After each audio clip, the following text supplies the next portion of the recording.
Ever wondered how you might be able to see in Spotify the most played songs, like the top 10 songs of the day or the top 10 songs of the week?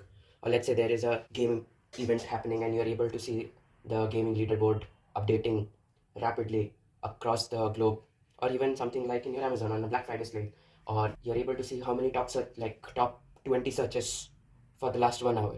These all come under the domain of finding the top K. So if you see, this is mainly in different variations, but every variation ultimately is finding or solving the same problem of giving me the top K. In terms of Spotify, it's like the top 20 songs, most streamed tracks for the day, week, or all time. For a gaming leaderboard, it's the highest score across all players updated live. And for trending searches, top 20 search terms in the last 1 hour. Now, the main thing is the window. If we are able to understand the window, then we will be able to answer these questions as well. Our metric is the play count in song, and the window is like for a day or the week, the window over which this count has to happen or the result has to come up. In a gaming leaderboard, it's over the season or all time. Like that's what the season pass or like the all time. That is the window generally showing up. Or if it is a tournament in terms of I'm talking about the games like Dota or Counter Strike, these kind of leaderboard games. And in the trending searches, the window is like last 1 hour. For example, when a hot sale is happening over Amazon or any kind of e-commerce platform, then we go via this. So moving on, each is a rank plus item plus score over a window. The hard parts are identical everywhere actually, counting at massive scale, windowing the time correctly, and not storing millions of items that we don't care about, which will come to as we start discussing about how it might be going ahead. Moving on to the requirements, let's understand what exactly would this kind of system suffice with. We need to update the count or score. I mean, I'm not differentiating between the count and score. It depends on the kind of paradigm we are talking about. In game, it will be the score. For search items or for songs, it will be the count of the individual item. And finally, the get top K with rank. Now, these are two different things. Why? Because getting a top K means I in any random order can return the top 10 items. With rank adds more extra nuance to it, that when I give, it should be a sorted order, highest to lowest in this order. These two things should be my main requirements. Now, if we are supposed to kind of come up with a design, we will think, okay, so these are the event sources. Event sources are basically user searches. They get accumulated and there will be a Kafka topic. Again, even if we don't introduce Kafka at this point, think in this way. These topics are going into a DB, and from this DB, we will have a read query and it reaches out to the DB. This is the event producer and it's the consumer. Consumer in terms of query, the one who is making the query. It reaches out to the read service, read reads from the DB. Now the point is, how does this system not satisfy this condition? So let's take a look at the kind of load that these kind of systems might be handling. If we take even Spotify for an example, there would be around 50k events per second that are entering into the system. So this would be my QPS, and peak would be 2 times of the normal. So 2 into 50k, it's your 100,000. And somewhere our daily volume will be 50k into 10 power 5. These are like roughly seconds in a day per day. It's actually 86,400, but I say it as 10 power 5 for calculation ease. 5 into 10 power 9 events per day. Now, first of all, I did not even say the DB, I just said DB loosely. If we are supposed to go with a OLTP database, the problem here is, what would a event look like? It's mostly the item and its count, like the number of searches that happened, 100, and maybe in an interval of, say, it came at a timestamp 1. Similarly, this will be like, this is item 1. It's not count basically, it's the item and the timestamp, what event happened when. Same goes for a gaming leaderboard. In game also, generally the player 1 and at timestamp 1, TS1. And yeah, here a score can also come, score based on how many hits or kills happened. But these are individual discrete events that are entering or getting collected. There has to be some kind of aggregation. We have completely missed out that aggregation. So let us introduce one aggregation. Now that is where we also need to understand that in an OLTP database, these kind of events which are append only in nature, they don't fit well. For this, we have already discussed in a video where I'm discussing about add metric collection system design, and the links will be in the top right or in the description of the video as well. So the main problem here is, when the data is append only and we have no problem that we are going to update any particular record, there is another important aspect to it. For an append only data, it happens over the entire duration of the time and plenty of data gets collected. So OLTP is not the correct choice. Again, if you want to understand what is the difference between OLTP and OLAP, I would prefer go and check out that video. But on a very brief note, OLTP is more about storing the data on this stands for transactional nature and this is for analytics nature.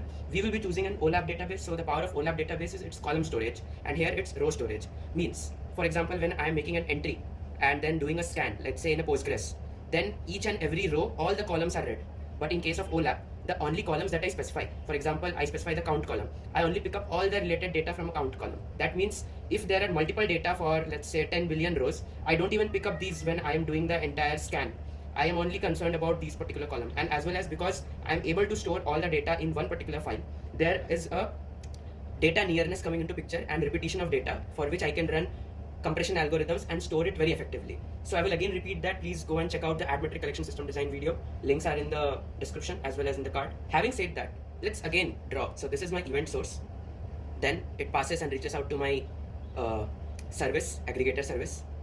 And then it reaches to my DB, which we have said as OLAP. What are we doing then? Aggregator service has to aggregate. But before that, we also need to consider the range or the volume of query that we are getting. 100,000 QPS is, or like QPS is actually 50,000. This cannot be handled very easily by the aggregator itself. First, we have to absorb the buffer. We need a Kafka in between. From Kafka, we'll have to then pull up a consumer. If we are able to remove these parts, all that event is first taken as a shock absorber by the Kafka. And because it is durable, we are not losing out on any data. Now there will be aggregator, and we can scale up our aggregator to then start ingesting the entire load in the Kafka. Also, because we need to aggregate, think about it. If we have different events as part of the stream, like ID, this is my iPhone. I mean, I will say it in this way: iPhone, Samsung, OnePlus, etc. Now for iPhone itself, like these are the searches that we are doing on the e-commerce platform. For iPhone, say particular things came into picture, and say worker 1 took this, worker 2 took another set of the iPhone. Because right now we are not putting any deterministic order that which topic is consumed by which particular worker. It's not even topic. So the topic is one particular topic. Let me write it down here. Topic is search items, and I have a consumer group. So these are my search aggregator workers. So basically all of them are subscribed to one particular topic, which I say as a consumer group. Now comes the concept of partition in Kafka. This will be very important. We don't want individual stream contents or like the queue, the content of the message queue to be landing on different parts of the workers. We want that all data related to iPhone lands onto one worker only, and that determinism is coming via partition. In Kafka, so to give more idea about this partition, think of like basically all the topics are basically our logs in a file system. If there were only one partition, that will make you guys understand that what happens when there are n partitions. One partition is basically writing each and everything that is incoming into one file, and this can keep growing. So what if I chunk it out into two different files? Then we have basically two partitions. And similarly, if we have n partitions, then it's just an abstraction that I'm saying, but kind of under the hood, it's that we have n partitions. So basically now one topic is that particular concept of all the different things coming under one particular topic. Now in this topic we have put n partitions. So let's say I am putting partition using the logic of ID. So iPhone, right now my ID name is working as the ID. iPhone goes into this. Something like Galaxy goes here. Pixel will go here. I mean, I'm just saying it randomly, but it could be that Pixel goes here as well. But the point is, any iPhone will go to this particular partition only, and Galaxy will go to this particular partition only. Here, the concept would be that the iPhone basically hash it. I'm saying hash it, but actually we are not even sending iPhone. We will be sending the ID of the iPhone. But okay, if we hash the iPhone, then hash of iPhone, and then we are doing modulo with the number of partitions and the particular partition that it is getting assigned to. Let's say partition 0, the output. There it will be assigned to this. That is how this is maintained. Now I will be showing a presentation that will make you guys understand better. So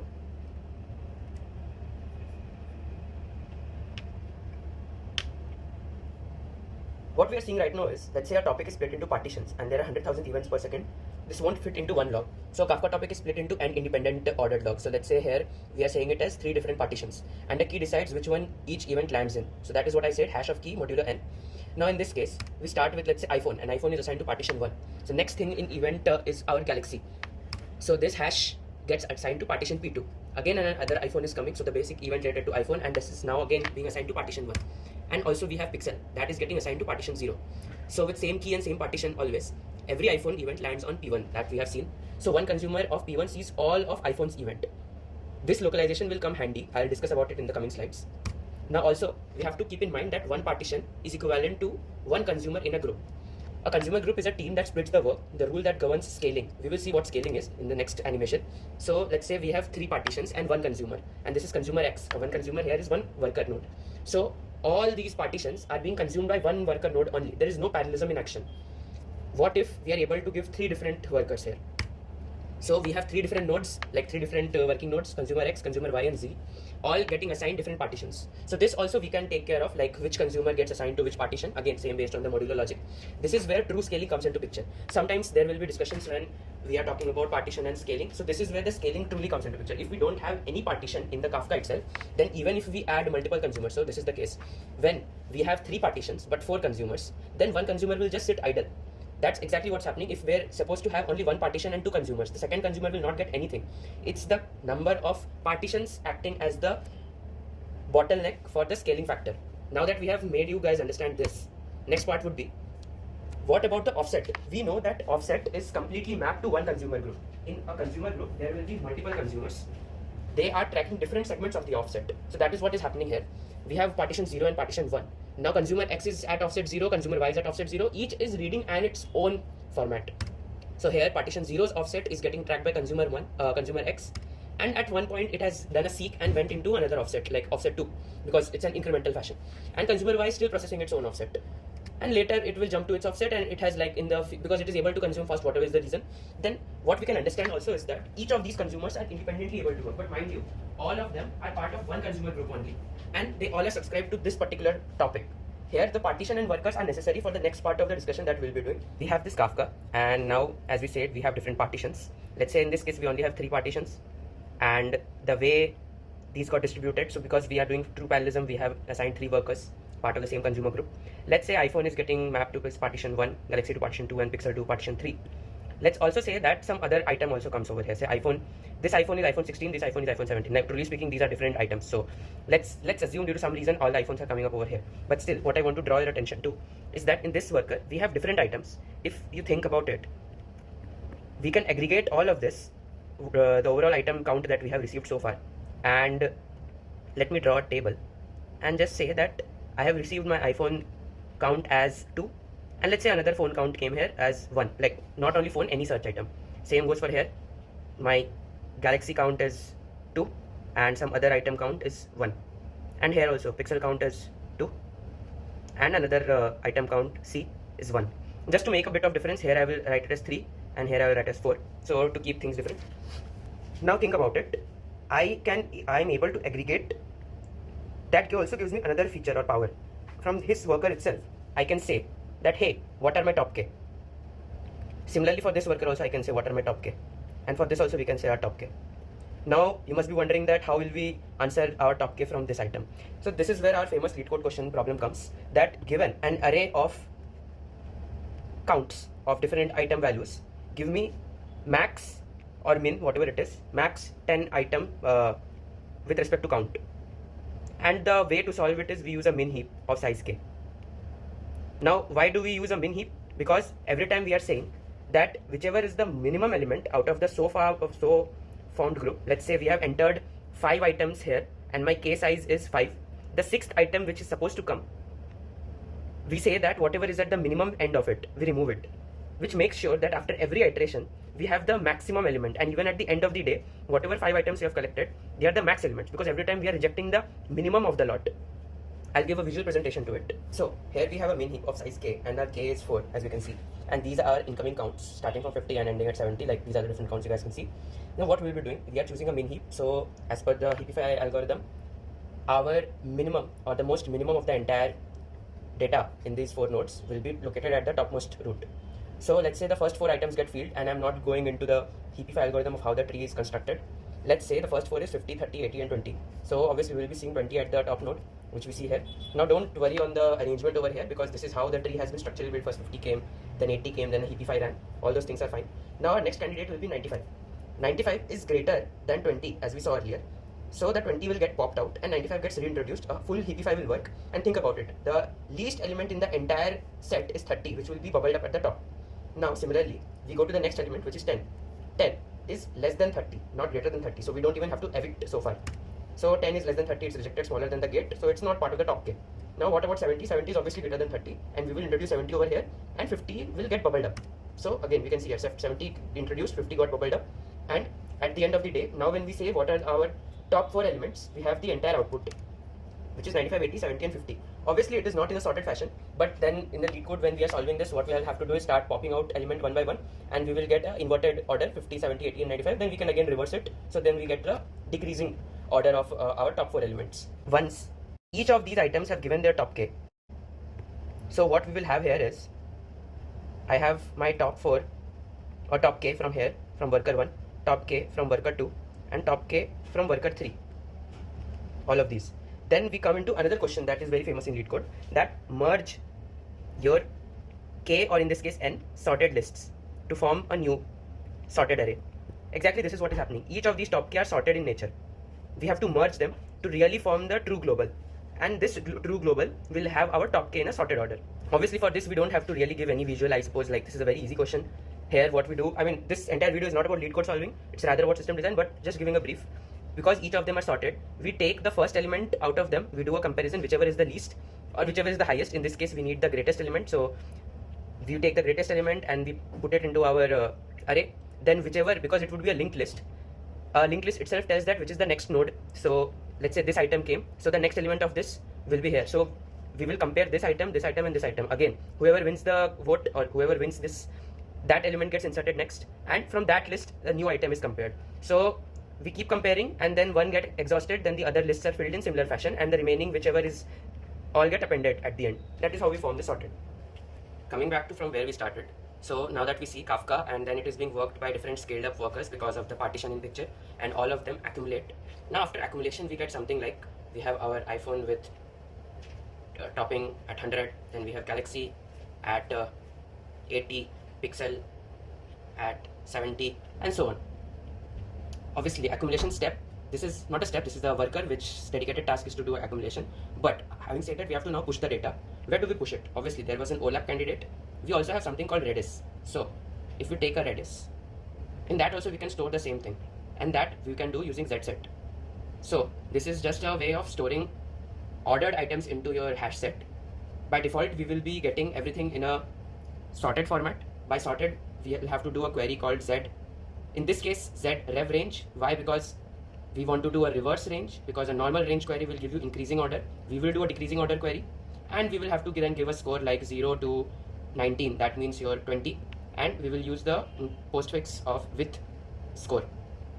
So this is what our, and obviously z with a key also, this is the identification key of this, so we can name it something like search, and then whatever other important hash we can say. So this will be the identifier here, so this will be the key we will be putting, and we can directly query from Redis. I mean obviously because this entire thing is kept in RAM, so there will be a difference in performance query. From RAM directly we are able to provide this, or if we send it rather to OLAP at this point, this is also not an issue, but I'll come into the discussion that why we are not exactly sending this data to OLAP. There is a lot of things that we are missing out. First, OLAP is supposed to work as your business truth. I'll write it down over here as business truth. The problem happened is from here itself. We only gave top k, let's say here top 10. When everyone gave top 10 as their output, we lost a lot of data. Let's say there were like 100 different categories over here, 100 here and 100 here. We lost around 90 into 3, 270 altogether. So technically at this point, OLAP is not the sink for this accumulation step. We should send it to Redis. Rather, for the same Kafka, I'll write it as k, there will be a different stream that is going into your OLAP. For example, in this case, I'm not taking names, but it can be any kind of a DB. ClickHouse will work very fine. And here I will show scaled workers, and this sending into our Redis. Redis is the place of immediate query. So when our user, say here, is querying for the top 10 items, it can directly reach out to my Redis and answer it. Tomorrow, when our business analyst really wants to do other kind of queries, not only top 10, but overall how many queries for any other item, let's say item A, then this becomes our ground truth, OLAP, and it can crunch the data properly and provide our response. But after all this discussion, you must be wondering, the entire time over here only append logic is working. That means at any point, let's say I have put A, B, C, D, 100 item, 80, 20, not 20, sorry, 75, 50. These are my top 4 items. Now, as time progresses, more new items are coming. So, if my range is the entire day, like let's say my day, and when I say top 4 items, or let's say top k, in this case my k is 4 items, throughout top 4 for a day, then obviously we are in the correct path, because here so far up till this point we have got this as an answer. Now as and when more items come into picture, this entire thing gets accumulated. So maybe here more 10 gets added, a new item E gets resurfaced over here, which is leading by 200. But the point is, when I'm explaining, we have a start and we have an end. So let's treat this as the start, because stream flows in this direction and this is my end. So a start and an end. It does not mean that Redis has started, my accumulators have started reading at this exact timestamp and have ended at this exact timestamp. This is not possible, because what will we say our worker? That hey, I'm switching on my worker at this point and I will switch off my worker at this point. These workers will be everlasting, because think about Spotify or any these kind of business requirements. They have to give their output every day. So when do I get two distinct partitions? Two distinct endpoints of my stream, because stream will always keep coming. That is where we will smartly do another thing. In our Kafka, we have offsets. Offset is a very loosely said term. It is more like when we are committing it to a particular consumer group. That exactly in this file, this offset is basically an official commitment provided by my consumer, saying that hey, I have read till this part, because Kafka is persistent by nature. It has to persist something, and this is what it will persist. But internally, a consumer reads using pointer. Pointer is basically like a pointer can be an offset when I keep committing, like time and again when my worker is reading from my Kafka. So this is my worker 1 and this is my Kafka topics which are going. So right now it's a pointer 1 is here and I keep reading my pointers. So at one point I will say that okay, I have read till here, so I will commit it, and the moment I commit, this becomes an offset. But having said that, we were discussing that when this is a streaming sequence and this is our start, how do we say where is our end, so that we get a ranged answer? Otherwise, if this keeps happening and we ask for a k, then it will be like from the start when it started reading till the time it has been consuming. There is no distinction of a start and end. So that's where we keep this concept of running pointers. So we will say this is our start pointer and we will mathematically calculate one pointer. In this case, our range query is of 1 day. So we will keep 24 hours, which is equivalent to 24 into 60 into 60. Your typical, I'm not going into that maths calculation, but your one pointer will be 24 hours apart. Or in this case, let's say do a query of 1 hour. So these two will be 1 hour apart. Now what happens is, say I have A, B, C and D, and they have their count as 100, 80, 75 and 50. And now this is my start pointer and this is my end pointer. Mind you that start pointer is also on a seeking basis. End pointer is also on a seeking basis. Seeking means this is accumulated so far. I'll write it, accumulated so far. And this is also accumulated so far. And here we are seeing something like 120, 40, 60, 10. Actually this number is wrong. Why I'll say you. So let's my stream is going in this format and say this was at around 8:45. Now as and when the stream progresses, this is the point where we are hitting around 10 a.m. So 9:45 will be somewhere here. So I'll remove these two pointers. Our or we can say the leading pointer was here. It started reading and it has reached up till here at 9:45. Now our leading is present here and our lagging starts from here. So at this point, our leading and lagging, whatever, let's say at this point, so this is my leading pointer, it can only accumulate, it can never subtract. So leader is always greater than lagger. So these numbers are actually wrong. Let me take 80 and maybe this as 20. So we will do a minus. So far A is accumulated to 100 minus 80 is 20, B is 60, C is 15 and D is 40. This is the range or window of our 1 hour. Means when we shift from 9:45 to 9:46, basically when we are reading over here in terms of leading pointer, and our top k query is of this current hour, 1 hour from now, we cannot say that okay, A is the top with a accumulated query so far of 100 or let's say 110 because of like the 1 minute window, extra 1 minute more search came. We have to give the exact search. So our lagging, whatever we have accumulated in the lagging pointer, we will subtract it. For this also, let's go over to this presentation. Here we go. So you can see 2 pointers, add at the head and subtract at the tail. Now we'll be reading from 2 read positions on the same Kafka partition, and we have the reading. Obviously our stream had started in this format, like we are going much deeper into the stream, and our leading pointer has reached almost towards the 10 a.m. range, which is like 9:45 over here. And we have the lagging pointer, which is 1 hour behind, which is at 8:45, and it will be expiring soon. So whatever count we have aggregated here, we will be doing it, minusing it out. So moving ahead, like an expiring event changes the count, not a Z set directly. On the next aggregation cycle, the new top K is republished. Window correctness is not equivalent to the published freshness. They are the two different things over at this point. And when we are going via this deeper example, as I had said, so our leader total were for these different phones, iPhone 1240 and so on, and our lagging total that we are checking over here, say we had got at the 8:45 mark, which is our 1 hour mark over here, we had accumulated these. So actual in window range is these actual items. So you can see here, all time watches 2050, but 1640 have already expired now because of the way window is moving forward, and 410 in the last hour. Its total does not make it number one. iPhone wins this window. So kind of concluding on what we have discussed so far, we already have a Kafka in place. We have a worker which can be scaled, and via partition, topics go into deterministically certain workers. From there onwards, we are also managing that we're storing two pointers. One is the leading and one is the lagging. These are not these are pointers which are managed by individual workers. And then this aggregation service, then it passes on to the aggregator.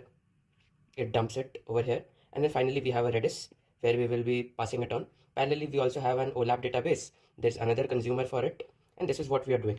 What we can see over here is, if I draw out this dotted, we're managing a lot of logic. First, scaling of the workers.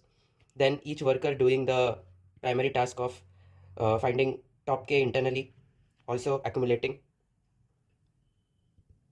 Then passing it on to aggregator again doing sorting. And then finally passing it on to Redis. And here we will be managing something like trending or search, the name of the hashtag searching, and then different windows like 1 minute, similarly 1 hour, 1 day. These will be different Z sets, and based on the different Z sets, we will have different kind of a lagging pointer. For a 1 minute lagging pointer, the difference between lead and lag will be of 1 minute, and for a 1 hour, there will be a difference of 1 hour, as the name says. So these are a lot of things we are doing. What if, and this same thing we have discussed when we are talking about ad click metrics, there's a powerful thing called Flink. Flink will do everything out of the box. And here we go, we have a Redis, and the sync will be to the Redis. And here directly we also consume to our OLAP. Now how does Flink help? So Flink will absorb the entire windowing and the state. Instead of hand rolling the workers, declaring windows, we will let Flink handle parallelism. So as simple as, it's the code in Java. We will be writing a stream where we will be keying by each element using its ID. Then we will put a window. The main thing to note are these two variables in the order of, this is the size of the window. So this is a 1 minute window, and we are flashing that data every 5 seconds. That means when our window is of 1 minute, all our computation will be for that 1 minute window. But emit of this data will happen every 5 seconds. And finally is the dot process. So this dot process is the important thing, and this is the main thing, top K function, that the entire top K function that we have written. We'll talk about it. So we declare only three things: grouping by key, defining the window, and our process. Flink runs it continuously, emitting a fresh top K every slide interval. And again, just to mention you guys, size is how much time the window covers, and the slide or the flush is how often it recomputes and emits. So it is every 5 seconds this output will keep happening. Finally, this is the actual process function that we have to write. Now see everything. The signature is that Flink hands you elements, every event in this window already grouped by key. We just process them. So next part, in the process function, we write the tiling every item in this window. For every tuple element that we get here, we are putting into our hash map the event. Then we are setting it into our min heap. So implementation across C++ and Java is similar. Priority queue and our comparator function. And here is the comparator. So to drop the smallest element, we are applying the logic that if our heap size is greater than k, then we are doing a heap.poll, that is bringing out the minimum element in the top of the heap. The next part is dumping all the sorted result and doing an emit. So we are taking all the entire element, we are putting it into the array list, and then we are doing the top k.sort. So basically this is the sorted set of the entire heap, and at the end we are doing an output.collect. So basically this is the emitting of the top k from this window. You can pause your screen over here and once read through it. It's exactly so far what we have been discussing via the worker concept, but this is what we can write in Flink and it will do it for us. And finally, this is the entire thing. One operator swallows all the plumbing, everything we had built with workers, and keep correct under failure, collapses into the key by window and process. So what we have been doing so far: sharded worker, 2-seek pointer, lagging subtraction, aggregator, state and checkpointing. Obviously this is the case in case of worker also. We did not say that what happens in a bad situation when worker drops. We'll have to keep a state and a checkpointer, and also the watermark when events are coming out of order. Flink provides that also out of the box as part of its fine tuning. Flink does everything for us: parallelism, rebalancing, windowing, expiry, event time, watermark, state, checkpoint, everything that we saw. Watermark obviously is not part of the syntax, it's part of the more of the fine tuning nature. Now moving forward, what happens now is we only write the business logic, Flink owns the hard distributed systems part. Flink will be the one managing everything. We just have to provide it with instances and resources. And the trade is we go up the fine control and take on an operational dependency. Now Flink is not that easy, mind you guys, to set up. It is very resource heavy. By setting up, we mean that we are putting up a lot of money on the table to provide Flink with all the resources. There will be a task manager node, there will be a scheduler node, and there will be independent worker nodes in the Flink job itself, which are doing these things in a distributed fashion. So we kind of lose out on that. But on the upside, now what happens is, as we saw, we can define a window. Because we have different definitions of window, what we will do is we will keep 3 separate window operators. Earlier, what we were doing is we were keeping separate lagging pointers. Now we will just keep 3 window operators with the same process logic. We just have to say the window. So coming back over here, which we say the window, we will just say stream with a different operator every time. And coming over to this, we have different window, and then we just have to keep it in a Z set, like trending for this 1 minute. Every 1 minute after 5 seconds, this Z set gets updated using the Z add. Similarly, for the 1 hour window, after every 1 hour, the top K will be getting updated here. And similarly for here. So overall, Flink has absorbed a lot of headache from us.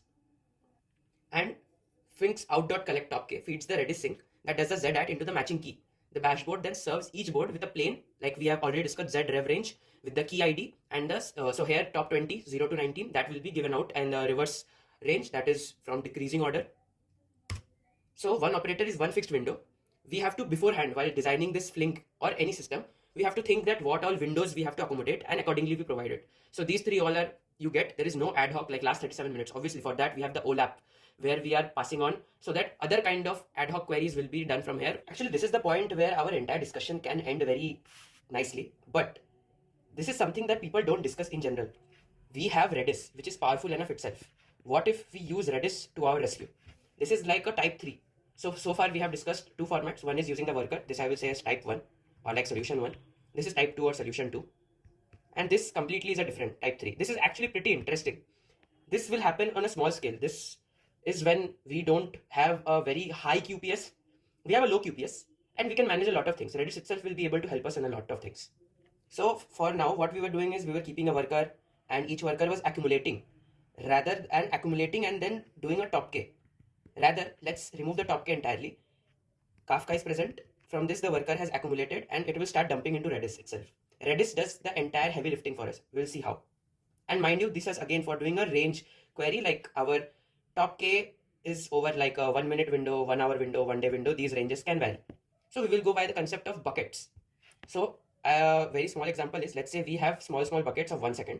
This is at timestamp, like every 1 second. How do we demarcate these 1 seconds are? Let's say I choose a convention of HH, MM, DD, or you can also say we can choose very intense YY, MM, D, then H, M, S, and here we give the granularity. So first 1 second bucket, second 1 second bucket, third 1 second bucket. This will be our timestamp ID, and finally the one representing, this is sec, this is the Unix timestamp, this is 1. This Unix timestamp will change, this is again 1. Here we will have different items like say A, B, C, 10, 20, 30. Here we have 5, 4, 0. I mean 0 is nothing, but like let's say 1 in this case. Similarly, now if somebody is doing a range query like top K, then we can directly seek or look into here and we can get it. But generally nobody does for 1 second. Point being, nobody even does for 1 minute. But let's say 1 minute is made up of 60 seconds and our query came right now. Like the current time is 8:35 PM. So with respect to 1 minute, we have to find all the 61 second buckets which start at 8:35 and span up to 8:36. We can do that calculation as well. We just have to run a worker which runs every 1 minute and accumulates all the H sets over here of our 1 second window, accumulates and creates a new timestamp, and the key will be something like minute, Unix timestamp, and this will be new. So this is all the different buckets. We create a 1 second bucket, we create a 1 minute bucket. Similarly, we can create a 1 hour bucket, and we can also create a 1 day bucket. These are the different buckets we keep. I have created a slide presentation for this also. What we do is slice time into buckets. Each is a hash. Instead of one giant counter, we'll chop the time into fixed slices. Say 1 bucket per minute in this case. Each bucket is a Redis hash whose key encodes its timestamp, mapping every item, its count in that minute. So this is what I was talking about, search minute at 10:00. This is exactly what we have received. So what we do operations are like H increment, and the moment, because 1 minute is a huge time span. Let's say every worker, instead of a 1 second window, in 1 minute we are aggregating, then the worker for that duration will be calling H increment by, and will be updating that particular key's iPhone count and pixel count accordingly. Now, The key scheme is search min, like you can change min, hour, but the timestamp is the main identifier. Each minute gets its own hash as the clock ticks. So basically 10:0 gets its own hash, 01, 02 accordingly. And this will be a chain of per minute snapshots. We can layer the resolution starting from, like as I said, per second bucket roll up to per minute, then per minute into per hour, and we can go more coarser. Now what it looks like. So our range query is basically summing over the buckets in that range, top k in the last hour at 10:59, starting from 10:59. So we grab the 60 buckets starting from 10 to 10:59, add their per item count together, then take the top k of the merge totals. So these are the total buckets that we have chosen from 10:0 to 10:59, and then we add them together. The window slider we are getting for free here. We drop the entire 10 to 11, still 60 buckets. Expiry just means no longer summing the old buckets. That's it. No per event deletion. But the point is, now we are storing a lot of data. Earlier, we were only storing top K data, that could be top 100, top 1000, but there is a limit to it. Here, for a search distribution, where we have around 20,000 songs in a day or 50,000 inventory items, everything is getting stored over here. Every kind of item. That is very heavy. And that too, when we have so many different hash keys, there are repetition of data as well. So what we are trying to say is, if bucket stored only top 2, we just kept the top 2 items. But when we are keeping all items per bucket, then we have the long tail distribution problem. What is long tail distribution? If you see over here, we have this kind of thing. Our searches, the top searches are this. If we draw this as a frequency curve, this is our frequency and this is our item ID. These are like what are the top items. But this, if we take an area, now let me draw it like this. If we take an area, this is the problem. This will never even bubble up. And because it will not bubble up, unnecessarily in our Redis, the later parts, the tail data will eat up a lot of memory. And RAM memory is not at all free of cost. We are unnecessarily burning huge dollar bills. So what's next? That is what top K is not mergeable. An item that's number 3 in every single minute can be number 1 over the full hour. That is the problem, that we cannot merge top K. We have to keep all the data. But if each bucket dropped it, that total is gone forever. So buckets must hold all items, millions of cold entries. This is the blow up that CMS will fix. So what is CMS? Before talking about the CMS, just tell you about the long tail part. This is our distribution where the hot head are red in color and this is the entire tail. Now think about it. We have searches per day around 10 million, distinct items as only 5 million. Our Z set entry is now going to touching over 100 billion. Redis memory itself going to 500 MB plus. This is not a good design at all. And that's per window, per shard growing daily. For data, that's 99% noise. We are paying RAM to store items nobody will ever see in top 20. Like top 20 is just a number, top 100 also, but still. The fix, don't store the tails identities at all. Keep an approximate counter for everyone and only promote hot items to Redis. So how do we understand what are hot items and what are cold items? Because now we are saying that we will only promote hot items to the Redis. So how do we identify what are cold items? That is when we come into the domain of count min sketch or CMS in short. Think of it as like a strict data structure of D rows and W columns only. We determine what D rows and W columns are, but it comes under the probability paradigm. And this is almost like matching with your concept of Bloom filters. In Bloom filters also we do hashing. Here also we are doing the hashing, and the main thing is that multiple hashes have a less probability of collision. So that is what these D rows help in. The more number of rows, the more hashes we produce, and the more we are able to resolve away from collision. Now what collision do we mean by here? Let's take an example. Say we are getting an item iPhone. So what we will do, we'll hash it over the different 3 hash functions. We have got out of the hashes these as our output. So what we'll do is we will enable those bits over here. Now we are getting another iPhone. So we will increment the counter. So these are for iPhones. Now we will do for Pixel. So in Pixel we got these entries, and one of them was collision with the iPhone, and the other items, they got their each individual 1 each. Those bit sets were not colliding. Now when we have to actually get the count of Pixel, we will do again a calculation and we will get the same hash columns. We will do a minimum over all these, because what are the chances? Because as I was saying, if we increase more rows, then the collisions happening are less. And then when we do minimum across all the rows, the minimum value is the most accurate. If not exactly accurate, it's probabilistically very accurate to the actual data. So we can only overestimate because of the possibility of collision, but we can never underestimate. So that is what we are doing over here. Count everything in a fixed memory, and we are doing an overestimation. So now again, when we are doing iPhone, we had done an overcalculation because of the pixel, but rest other were 2. So we got a count of 2. So here also we can see. So now what we are saying is cold tail stays cheap, only hot items reach Redis. We will pass this. So every worker will keep the CMS data structure in them. Each item will be passed to the CMS first, and we will keep a threshold. Now that estimate, if it is greater than the threshold, then only we will start sending it to the heavy hitter. That is our Redis heap. Hold only the K hot item IDs, updated when an estimate crosses the bar. And then it reaches to the Redis Z set, which will be taken into consideration for our top K. The tails count still live in the CMS. So hot ranks stay correct against the noise, but the tails identities are never stored. Redis stops growing with distinct items, it grows only with k. The only trade-off here is the top k is now approximate in nature, but it is perfect for trending. Approximation, why? Because we are not storing the entire k items, but then all the cold ones, we are filtering it out in the CMS only. If any item crosses the threshold, it will automatically be posted into the heap, and our threshold will also be updated accordingly, because that is what is crossing that barrier. So this is perfect for trending. When we see what is trending, this is exactly happening via this. We don't go via the other path. By other path, we mean here, which we were talking about as type 2 and type 3. Type 1 and type 2 are meant for another kind of query when we are dealing with a lot of data and we want to give a fixed window. Even that fixed window is by default setting, like we know beforehand what that window is. Here, we completely get the flexibility because every answer is being provided by Redis itself. So we can anytime reach out and we can see what is trending. That gives us true nature. I mean, I haven't seen this being talked about much in any of the textbooks, but this is actually what leads to the trending example, irrespective of the window. And this is where window comes, and then we go via type 1, type 2. But ultimately, even in this scale, we have to consume it and put into OLAP, because all the historical data should be present over here. And later on, every kind of any range query, any kind of other aggregated query will be served by the OLAP here. So overall, I guess, like, so far I have been discussing, I think, the add metric collection as well as this come into the streaming data segment zone. And here the system design itself is not very heavy. This is more data centric, and you can say at times data structure centric. Like the decisions that we take led to solution 1, solution 2, and solution 3, where solution 1 and solution 2 are actually not different to each other. It's more about Flink replacing all the tasks over here.